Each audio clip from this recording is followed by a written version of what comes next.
Hi people, it's me again, of course, Moino Wavenberg, as always, and as usual. Yeah, I'm going to be covering the last spirit that I'll be covering from the Arbatel Grimoire. And then every spirit in the Arbatel has been covered in detail, which is Hagith, spelled H-A-G-I-T-H, as you can tell and or see. Spirit number... What number was he again? Spirit number 5. Yeah, 1, 2, 3, 4, 5. Yeah, 5. The 5th spirit mentioned in the Arbatel Grimoire is Hagith. Let me read his description. Where are you? Hagith governeth venerous things. He that is dignified with his character, he maketh very fair, and to be adorned with all beauty. He converteth copper into gold in a moment, and gold into copper. He giveth spirits which do faithfully serve those to whom they are addicted. And that's, as you can tell and or see based on the thumbnail, that's his seal.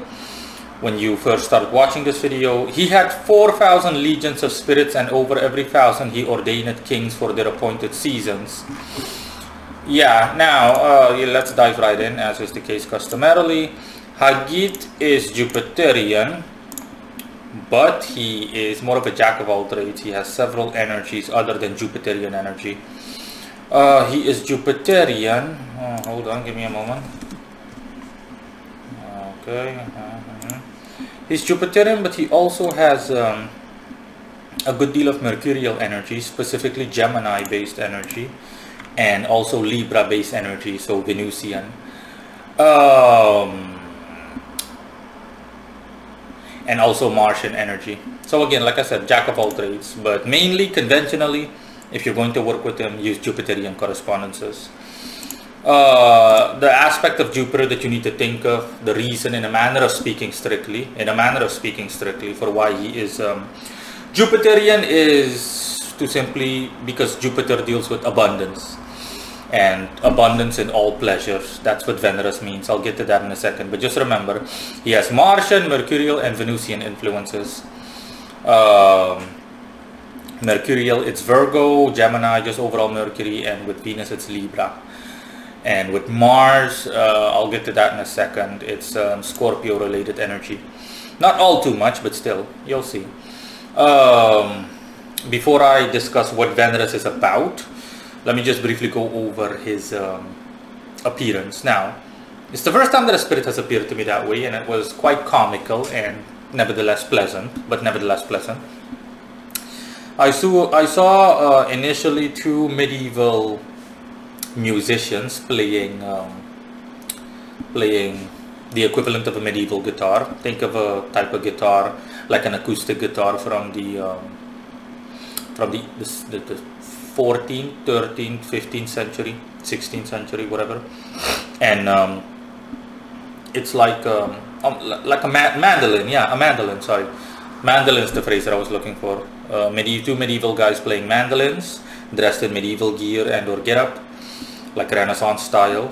And then I saw a beautiful woman that has a typical, conventionally speaking, a typical thingy appearance, medieval appearance. So what medieval royalty looked like back then, medieval noble women, completely naked and dancing seductively, as in spreading legs and everything, the most seductive poses, you know, and yet in such a way that it comes off as fanciful, like upscale, upper class in a manner of speaking. Doing a typical erotic dance routine, but a very fanciful one, one that is not that is worked out at a considerable level, similar to what you would see back then in those days. Essentially, the medieval version of an elite striptease. Yeah, that's the best way to put it. And after that, because I was looking for a male, not that it matters, just saying, I was just miscellaneously looking for a male representative, if you will, because I was like, okay, so you're Hagith. I know that everything I'm saying is Hagith, but I mean, like, you're Hagith. And then a male thingy appeared, a medieval nobleman, more of a king's-like figure, a royal figure.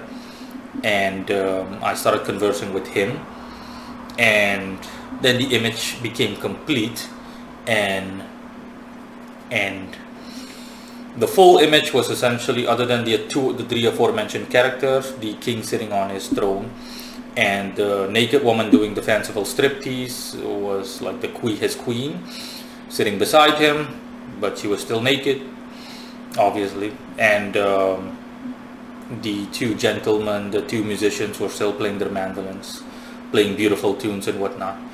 And yeah, that's pretty much it. That's what Hagith looks like appearance-wise. Now, you'll see where this comes from. As was said earlier, Hagith governed venerous things, as was mentioned. Now, venerous, for those of you that don't know what venerous means, there is a short definition, literally. You can Google it. Definition of venerous: encouraging lust, aphrodisiac, lustful. That's it. That's what venerous means. So venerous is a reference to just plain lust, lustfulness, and that's also why Hagith appears the way he does, undoubtedly.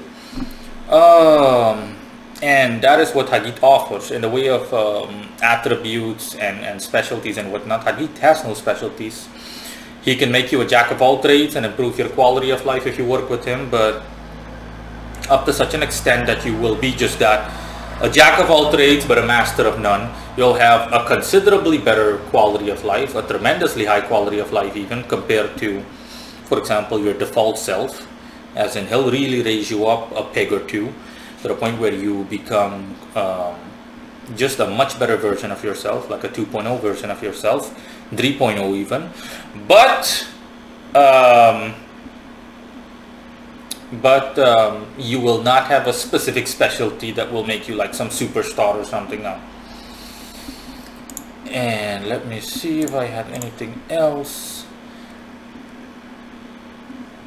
And yeah, obviously the emphasis that needs to be laid on having a higher quality of life, things that will be emphasized will be lust. He'll make you lustful, or adversely he'll make others lust after you, if that's what you wanted, provided that that's what you wanted. As a subspecialty, he'll make you also more beautiful, but it's a subspecialty, it's not a real specialty, a city like really special. He'll make you better looking, just like the description said, due to the Venusian energy, the Libra based energy. And he, let me see, and yeah, and he'll simply, like I said, improve your quality of life overall in terms of daily dealings by making you do things better. You'll essentially become a craftsman of daily life. Your simple quality of life will improve. You'll be prompted and or be given ideas, or you'll be prompted by being given ideas that will come to you thanks to him, that will make it so that you'll simply be able to improve upon your quality of life. So you'll simply make adjustments in all the things that make up your daily life to the point where you just become better. Your daily life simply becomes upgraded. That's where the Gemini energy comes in, and the Virgo energy. And let me see, for the rest, that is it. Nothing else about Hagith. Another thing I also need to mention, general things, like I said with some of the other Arbatel spirits, is that the more you bond with them, it will lead to better results, but that's the case in general. And let me see, what else was there?